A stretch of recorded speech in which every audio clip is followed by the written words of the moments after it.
we're going to move from the flower farm directly into a flower-filled studio. I'm joined by Marcus Young from Bloomers, appropriately named nursery in Elgin, Texas. Welcome back to the program, Marcus. Thanks, Tom. Glad to be here. You always bring a wonderful assortment of different colorful things, and the plants that we're focusing on today are things that really will brighten up the summer, whether you have sun or shade, and they take the heat pretty well, huh? They do. Everything here is real heat tolerant. So, okay, well, let's get at it. I said color in the shade. Some people think that's an oxymoron, that it's impossible.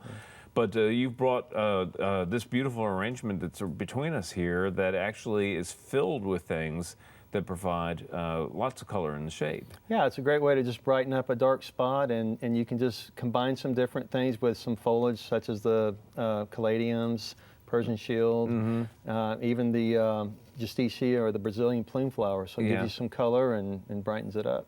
Well, this is a very bright display, a lot of intense color, and a lot of these plants too, I know, are not just annual. I think of the foxtail fern as being a great kind of filler plant that will be there for you for a long time. Exactly. Yeah.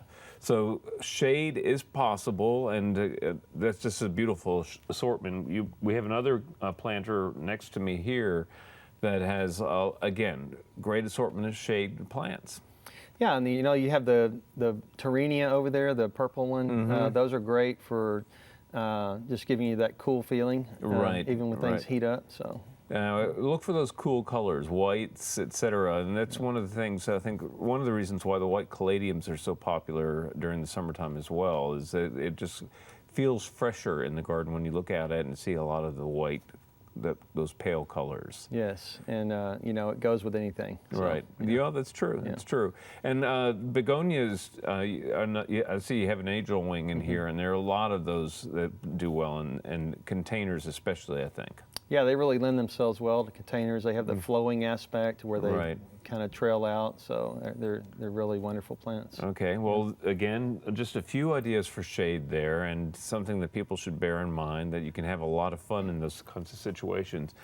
The next plant I want to talk about is something I really don't know much about, but our producer, Linda, is raving about Angelonia. So tell me about it. Well, Angelonia is a wonderful plant. There's many different variations of it right now, many different forms.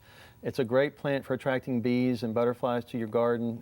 It blooms all summer long. It will take the intense heat of the Texas sun, which is a big plus. It doesn't look like it would, frankly. It looks kind of tender, but it's actually an extremely hardy, heat-tolerant plant. And it will give you some height in the garden. Most of the varieties will get around 2 feet tall. Okay, 2 to 3 that's feet. Great. And yeah, it's a wonderful plant. Philippa Border does well in containers too? Excellent container plant and excellent border, mixing it with some perennials. Right, right. Well, you have it here mixed with the vinca, of course, which is an ever popular plant, and one that a lot of people know. It's been like the summer plant for Texas for generations now. So it's a great little survivor too.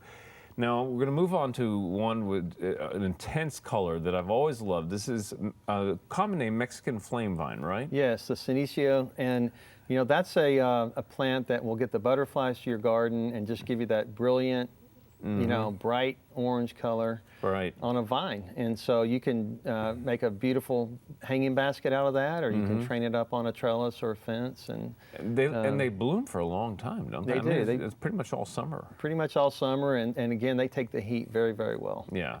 Well, it's a striking color, beautiful plant. Right next to it, we have Agora, and these I know are super xeric. They really are survivors. Yeah, and they are, and they're a perennial too. So they're very good about coming back year after year. Right. And just a wonderful plant for color, and the heat is no problem on that one. And I like the way that it's kind of rise up around their neighbors very lightly with the flowers, and it seems like a very nice, graceful touch in a lot of corners of the garden. It really is, and that's why they call it whirling butterflies.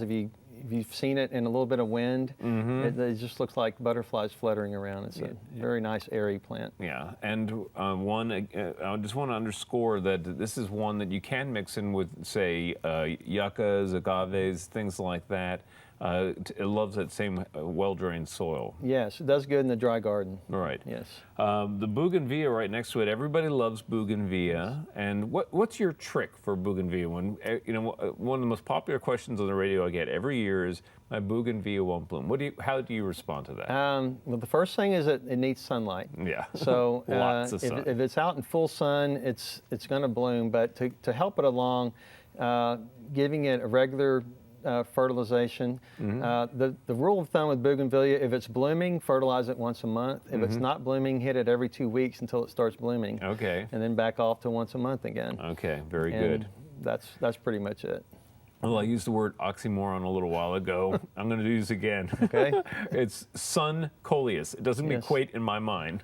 Yes. Coleus is traditionally thought of as a shade plant, but the new Sun series is actually very hardy in the sun. It's, obviously you got to take that with a grain of salt in Texas. Right. But it can take it can take quite a bit of sun if it's watered, and and so it's more adaptable. It will work in sun or shade. Okay. So. Not earlier, right behind, we had one of the shade varieties of coleus, and it is quite striking. I'm used to these. Yes. Didn't know so much about the sun coleus, so nice to be informed there. We also have cosmos, and I'm a big fan of cosmos. I think they're very easy to grow, and particularly like this white one, I have to say. Yeah, it's a great plant. You can start those easily from seed, or get them from transplants at your local nursery. That particular one gets about 2 feet tall, so it'll give you a little height in the garden. Right. And a great summer bloomer. Right. Well, we mentioned fertilizer when we were talking about the bougainvillea, and a lot of the annuals do require being pushed, don't they? They really do. I mean, they're heavy feeders for the most part, but if you use a slow-release fertilizer such as the Flower Power, you don't have to do it that often, but the key is to get it in there. Right. Well, the Flower Power that you reference is a local product. It's an organic local product.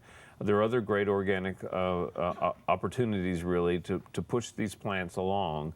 That one is a dry fertilizer that needs to be mixed into the soil and watered in well. Yes. But there are also liquid forms. Sure, and the thing, I tell people with the liquids is they're faster acting, and you can use them a little more often. The dry fertilizers obviously last longer. Right. So you won't have to work quite as hard. Okay. I'm going to pull out another plant because this one just completely confounded me when I was looking at it when you brought it in.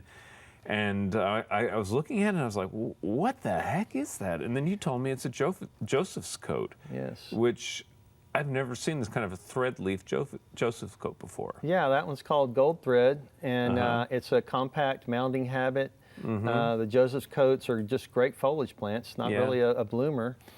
Great color, though. Great color, great texture, and it will make it look nice in a container or spilling out of a mixed border. Right. Well, I'm sold on this one, especially when you said mounding shape. I'd love to see a big mound of this color and that texture again. I think it would be very beautiful. Sweet potato vine is extremely popular as a quick ground cover in our area. There are purple and chartreuse varieties. We have a purple one for folks to look at. This is an easy plant to grow, I think. Very easy. The key is don't get them started too early in the spring because they're very cold sensitive. But they love the heat. They grow quite rampantly, so you have to in some cases keep them under control. But it makes a beautiful basket, ground cover, spilling out of a container.